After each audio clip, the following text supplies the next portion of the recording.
So, besties, let's just get straight into this because there is no polite or soft way to tiptoe around the chaos that Stephanie and Drew have unleashed this week. No warm up, no easing into the storyline, no cute little background recap because what's happening right now with Baby Manova, with the constant lies, with the inconsistent medical updates, and now with CPS literally circling this motel like it's a season finale, it is too much. And the worst part, every single piece of this drama came out of their own mouths. Not the haters, not reactors, not gossiping pages, but them. And the children have officially reached their I'm done being quiet era, exposing the truth accidentally, loudly, and in the most unbothered way possible. And honestly, good for them. But let's start with what shook the entire internet. The Seizure storyline completely falling apart. Because the whole thing did not collapse from an investigation or a doctor or even public scrutiny, no. It collapsed because Stephanie's own daughter accidentally told the truth out loud, and suddenly none of their stories matched anymore. Not one, which is exactly how we got here, watching CPS reports fly like confetti. So picture this, and I want you to picture it the way I did, because my jaw was actually on the floor. Not even 24 hours, not a full day, not even 2 proper sleeps. After Baby Manova was rushed to the ER for this so-called seizure, she's right back in the exact same ER for the exact same alleged reason. And before anyone rises to spin that into something mysterious or tragic, no, let's call it what it looks like. Something is not adding up, and this time Stephanie's the one taking her, not Drew, which would normally be a good thing. You know, the breastfeeding parent, the one who claims she witnessed the first seizure, the one who should have been the most prepared to handle it in the first time. But suddenly that night, magically, she couldn't drive, couldn't see, couldn't function.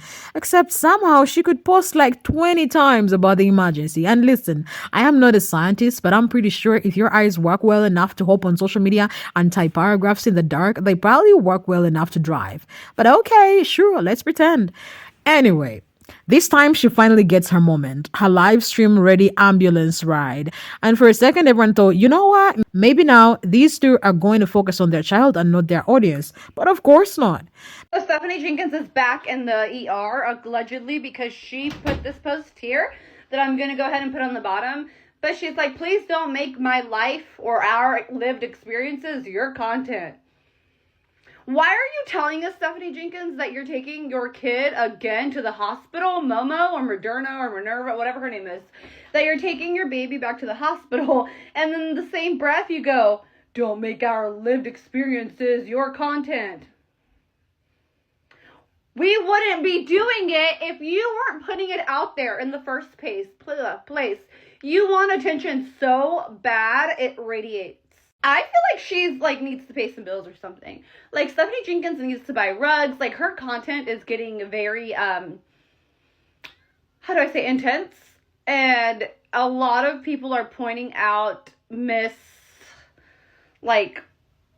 things that just don't make sense, basically, I should say. Some misinformation that she's spreading for her content. Because while Stephanie is allegedly in an ambulance having her dramatic moment, Drew is on live. Yep.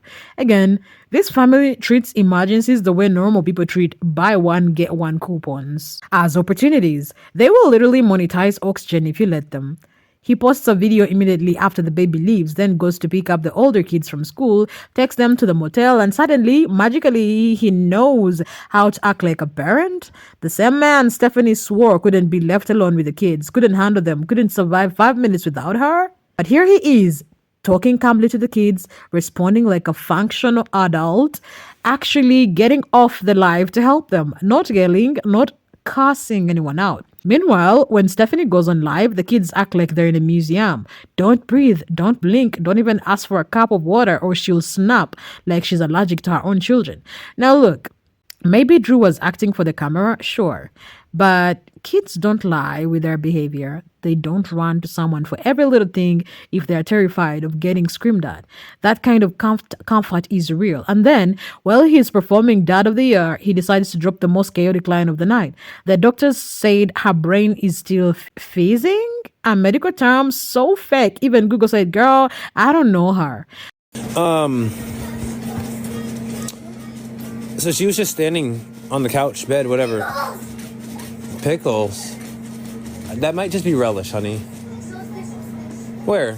Let me see. The back of the fridge. They've been there, honey. Those been yours. You probably just forgot. Yeah, they've been in there. Those been yours when we bought you a jar of pickles like 2 weeks ago. You just forgot. Oh well, they get like that when they just get off of school too. So anyway, she was just chilling on the couch, just standing up. I just got done cleaning, and I was what was I doing? I think I was just zoned out for a minute. Because I just got done cleaning for the past couple hours, and it was just chilling, relaxing, and then Babe was like, "Oh, she's having another seizure." And I'm like, "Okay." And yeah, she's just on the floor again. No, I was napping Tuesday. That was the first one. Oh, wait, this is new? And when the comments started dragging him, because we all stopped and said, "Sir, what are you talking about?" He panicked and said he did not know the right term. But here's the thing, according to him, he was at the hospital the first time. That means he supposedly talked to doctors, had medical terminology, got discharge information, got explanations, listened to professionals, but somehow walked away without a single real word for what allegedly happened to their daughter's brain. They're serious. Then he makes it worse by saying the brain fizzing would take days to calm down. Like this is a soda can that got shaken too hard. By this time, even the people desperately trying to give him the benefit of the doubt just sighed because nothing he said sounded medical. It sounded like Grey's Anatomy fan fiction written by someone who has only ever watched the trailers. And then we get to the moment where everything just blows up in their faces, because this is where the story stops being messy and becomes flat out embarrassing. Drew starts explaining, or should I say attempting to explain, how this so-called second seizure happened, and the way he lays it out, you would think he was describing a sitcom scene, not a medical emergency. According to him, Stephanie had just come home from doing laundry. She puts the clothes on the bed like she's filming an aesthetic folding vlog. Drew claims he had been cleaning for hours, which okay, sure, let's pretend he suddenly discovered hygiene that day. The baby was somehow standing on the couch, just balancing there like she's auditioning for Cirque du Soleil. Drew was zoned out, which at this point sounds less like fatigue and more like his default setting. Stephanie calls out that the baby is having another seizure, and the next thing we know, the baby's on the floor. Now hold on, pause everything. If a baby is standing on a couch and then magically ends up lying on the floor, we all have common sense. We all graduated from University of Gravity. That leaves exactly two possibilities. The baby fell. The baby suddenly unlocked teleportation power. And guess which one Drew chose? Teleportation. He swears with confidence he absolutely did not earn that she did not fall. And his reasoning, there was no loud thud. Sir, since when do babies fall like some home theater sound systems? Babies are not subwoofers. They fall quietly all the time. What did he expect? A Marvel sound effect? A building shaking boom? Dolby Atmos Baby Edition? And this right here is the moment the whole storyline snaps like cheap plastic.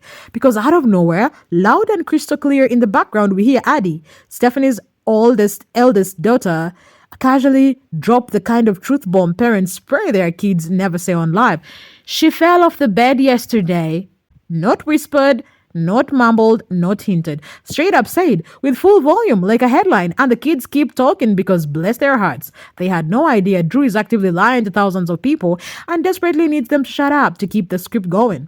You can literally watch the calm drain off his face. He mutters, hold on, like he's buffering and immediately mutes the live. No, she went to the hospital on Tuesday as well. No, she's not falling off the couch. There's no thuds. There's none of that.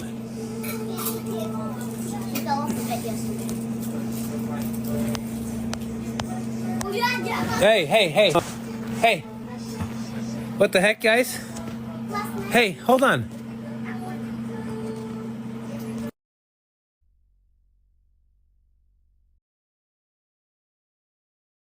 And we all know what that mute was for. Not to take a breath, not to pray, not to gather himself. It was to yell at those kids for running the scripts. Because the truth they accidentally exposed, that the baby had fallen, likely hit her head, and that is what triggered the symptoms, not seizures, not genetics, not my whole bloodline has seizures. A fall. A fall they refuse to admit because admitting it means admitting negligence. Real, documented, undeniable negligence. Listen closely. It was Addie in the background of Drew's live just now admitting that baby Manova fell off the bed yesterday. She's okay. Yeah, she had 2 seizures this week. One on Tuesday, one today. Oh yeah, I'm not worried about it. He just still seems so nonchalant about it. No, he's watching TV, jumping on a chair. Now, you can consistently hear all the kids in the background throughout Drew's live, and it's just honestly really sad. Like, they're just asking for things, wanting food, asking for what's on TV. But he still talks to them a lot sweeter than Stephanie does. But it's the fact that your baby's in the hospital now with the second seizure in a week, and you're just chilling here on live. So she was just standing on the couch, bed, whatever. Pickles. I did ask if Drew saw this seizure, and he said yes, he did. He saw it. But again, he said he was cleaning, and then Stephanie says, oh, she's having a seizure. And then he turns around and she's on the floor. Again, how does he not know she didn't just fall? Clarifying the live last time, Stephanie didn't go because she doesn't drive in the dark. No, she wasn't high. She just can't drive at night. She can't see. She's going to have to drive home in the dark tonight. So I'm really confused of why she went this time and not last time still. But we'll see if she actually gives us an update from the hospital or if this is even real. I don't know. Then Drew comes back pretending nothing happened, smiling like the kids did not just drop the missing puzzle piece of the entire situation on live. And to make it even worse, he pulls out this dusty excuse about Stephanie not driving at night because she can't see. Okay, and if that's true, why didn't Stephanie just say that the first time? Why did she perform a whole Oscar-worthy monologue about I have no village, nobody helps me, life is so hard, instead of simply saying I cannot drive at night? Because that wouldn't get sympathy. It wouldn't get shares. It wouldn't get comments. And that's exactly why they kept lying in circles instead of just telling the truth. Their entire storyline collapses the second they start performing. Now, while all of this is unfolding, let's talk about Stephanie, who is supposedly riding in an ambulance with her baby. You would imagine a mother in that situation would be shaking, panicking, crying, comforting her child. But no, she was posting her post-read, headed back to the hospital with the baby girl. Keep us in your prayers. Reminder, don't make our experience your content, says the woman who literally monetizes every single moment of her child's lives, including medical emergencies. Pookie says, reminder, our experience is not your content.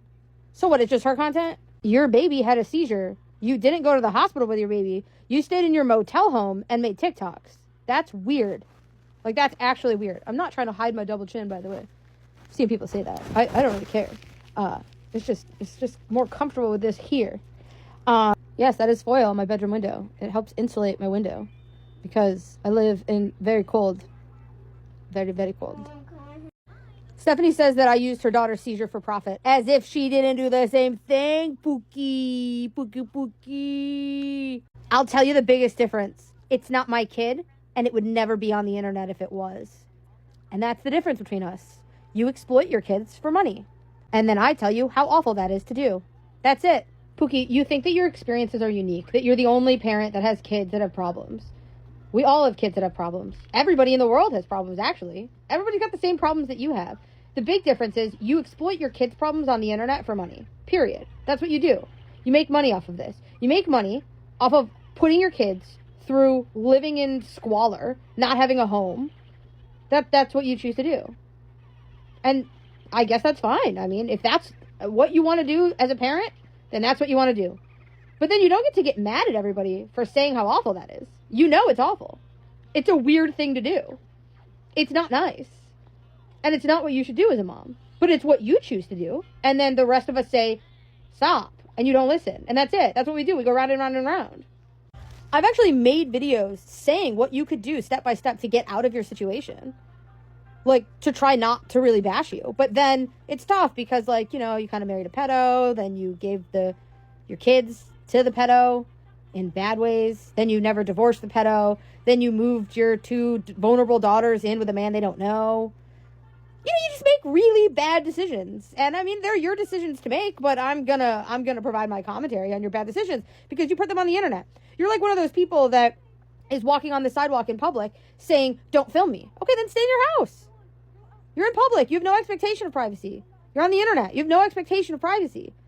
You post what you post, garbage, and then we react. That's it. Don't post it if you don't want us talking about it. Then she follows it up with, creepiness never ends on these apps. Ma'am, you are the one posting your baby's medical crisis in real time. You're the one inserting a camera into your child's face for profit. You're the one turning your children into a content farm. People reacting to what you voluntarily put on the internet is not creepiness, it's called consequences. If you don't want people reacting, then do not post. But she cannot stop because she knows emergencies get attention. She knows pray for us posts get engagement. She knows trauma and sympathy clicks. She doesn't want privacy, she wants pity, and transactional pity is still profit. Once Adi revealed the fall, suddenly every confusing detail from the past week finally clicked. Like everything we'd been side-eyeing for days finally lined up in one straight, painfully obvious line. Because let's be honest, none of their stories made sense on their own. But the second Adi said the word fall, everything snapped into place so cleanly it almost felt insulting. Think about it, and I mean really think about it, because once you lay out the questions, the answers practically jump out like they're tired of being ignored. Why did Stephanie avoid taking the baby to the hospital the first time? Why did Drew not know any medical terminology? Why was the baby discharged after just 2 hours? Why was he out here saying the brain was fizzing like we're talking about a can of Sprite? Why did neither of them describe even one actual medically recognizable seizure symptom? Why did these seizures only happen when Stephanie was the one watching her? Why was the baby found on the floor both times? Why did Stephanie sprint to social media before even catching her breath? Why were they suddenly pushing this whole it runs in the family storyline like they were on a medical drama casting call? Did the baby really have a seizure? Because the math is not mathing. I had to be that person. And before I even go too deep into it, let me say this. Something definitely happened to that baby. Prayers to the baby. We want the baby to be okay. But this just not making sense. 1, Drew didn't even see the seizure happen. He just woke up and the baby was on the floor. 2, Stephanie, why didn't you go with the baby to the hospital? Like, I kind of get it because it makes sense for Stephanie to be at home with all the kids because Drew never is. But that's suspicious. And then you sat and recorded a video about it. And it's not even the fact that she recorded a video about it, because I get that. I do get, like, you know, in the moment, vlogging, whatever. But it's the fact that you sat down and edited it and then posted it across several platforms and continue to engage with people in the comments. Meanwhile, Addie is in the background screaming at your other kids because apparently it was her turn to do something first. But anyway, then the baby was home in like 2 hours. So your infant had a seizure and they let the baby come home in 2 hours? And then you pair this with the other day, you like got on here and said that you were upset that a teacher spoke to your child alone and that you specifically instruct your children not to talk to anybody alone. That's not that. Even if this is all like made up just for like engagement farming and stuff, this is a very dangerous game that's being played. A very dangerous game because all of the red flags are there. All of the signs are there. There's creators that have been ran off of this app for a lot less. And it really blows my mind that she's still hanging in there strong. Like, she's still going. I know it's our fault. I know it's because we keep talking about it. But it's like, how can you not talk about this? When you put it all together, the answer is embarrassingly simple because admitting the baby fell means admitting they left her unsupervised. And that's the one thing they cannot admit publicly because it proves everything people have been saying about their parenting. And let's be real, they do leave her unsupervised constantly, repeatedly, publicly. They show us themselves. This is the same baby they leave standing on bassinets she can literally topple out of. Leave sleeping in unsafe setups that don't even meet the bare minimum. Leave wandering around a motel like she's on a self-guided tour. Live near knives lying on the floor like props in a crime scene. Live in rooms where pill bottles are casually sitting under bunk beds, who they leave completely unattended while they are busy performing for the internet. And we're supposed to believe these seizures came out of nowhere? No. This fall wasn't random. It was predictable, painfully predictable, because when you neglect a toddler long enough and treat the camera as more important than the child, things like this happen. So now you're scrambling, desperately trying to rebrand a preventable injury into some mysterious medical condition, as if the internet did not just watch their entire cover story crumble in real time. They're not confused. They're not overwhelmed. They're not victims. They are caught. For the longest time, people gave Drew, well, at least his honest benefit of the doubt. He positioned himself as the calmer one, the logical one, the victim of Stephanie's chaos. Not anymore. Because in this situation, he lied. Boldly, repeatedly, to thousands of people. He faked medical info. He coined the term brain freezing. He denied the fall. He muted the live to silence the kids. He gaslit viewers. He pretended he did not understand basic questions. And he started stuttering every time he got caught. He wasn't clueless. He was complicit. He was actively participating in the content machine, using their baby's ER visit to farm views, treating the hospital like a stage backdrop. And the saddest part, he did not even benefit the baby. Now we need to talk about baby Manova because let's be honest, this is the part that makes your stomach drop. This isn't just one fall or one scary moment or one bad day. No. What's happening to this baby is a pattern, and the more you look at it, the harder it is to pretend everything is fine. The child has been left in unsafe sleeping setups that look like DIY hazard courses. She has been shown standing in places she could clearly fall from, which she did more than once. She has been left unattended long enough to injure herself repeatedly. She's reportedly fallen multiple times, not just once. She filmed in her most vulnerable moments like her pain is a storyline, paraded online as content as if she's a prop in her mother's influencer act. And here's the part that gets me heated every time. This baby did not ask for any of this. She did not ask to be on social media. She did not ask to be part of a storyline. She did not sign up to be the emotional weapon her parents throw at critics whenever they feel the heat. She's a baby, an actual baby caught in the middle of grown adults who treat parenting like a part-time hobby and content creation like a full-time career. And the more these two lie, the more they ramble, the more they twist the story every 2 hours, the clearer it becomes that they don't prioritize safety or honesty or the well-being of their children. They prioritize narrative. Whatever benefits them in the moment, whatever earns the clicks, the sympathy, the engagement. And that's the part that stings. Because while they're busy protecting her image, nobody's protecting her. Now let's get into why CPS is officially back in the chart. The kids openly contradicting their parents shook people. Addie exposing the fall was the breaking point. And then viewers started connecting it to every other unsafe moment Stephanie has posted. One creator even showed proof to filing a CPS report through Oregon DHS. Her report included Stephanie leaving a knife on the floor, dishes piled on the floor within toddler reach, a pill bottle under the bunk bed, the toddler atlas seen on Google Maps wandering unsupervised, Stephanie leaving the toddler alone in a car while she exercised, and self-sitting, 4 kids crammed in 3-seat back row, Drew driving on a suspended license, possible GoFundMe issues, EBT fraud allegations, the motel living conditions, baby injury incidents, and the recent falls. Her call lasted 46 minutes. CPS even told her to file a police welfare check to speed things up because CPS paperwork takes longer. They also asked for Drew's social media, Stephanie's social media, video links, the exact motel location. I'm back with an update. I did call CPS, the Oregon Department of Human Services, and it's 855-50-SAFE, which is 7233. Just to provide everybody proof, and give people some peace of mind, I did report them. And then when it came to like certain things, I told them, that's us guessing. We don't know if exactly Manova was like possibly has a head injury, if she's fallen or not. I told them that's just us guessing, that's speculation. I did my very best to be 100% accurate and honest about everything. And then I told them like solid evidence, like the knife being on the floor, because the dirty dishes, and she has literally like 3-4 videos still on her page, and you can literally see the knife there, and that's like concerning. Or like the pill bottle that was under the bunk bed while she was doing the cleaning video, that was like solid evidence. So I made it clear which ones are our speculation, and we're assuming and guessing, we don't know.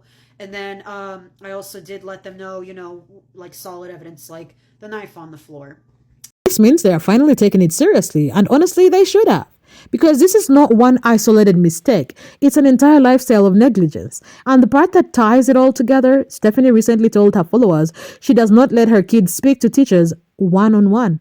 Why? Because teachers are mandated reporters. She knows exactly what she's hiding. So here we are, a baby with unexplained injuries, parents who can't keep their stories straight, children exposing the truth on accident, lies being told on live, contradictions every 5 minutes, and a flood of CPS reports. No fiction needed. No exaggeration needed. They gave the world everything themselves. The saddest part of all this, it's not the drama. It's the baby who's stuck in the middle of two adults chasing sympathy, clout, and attention instead of stability. Let's hope CPS steps in before something worse happens. Because this child, all their children, deserve better than a motel full of lies.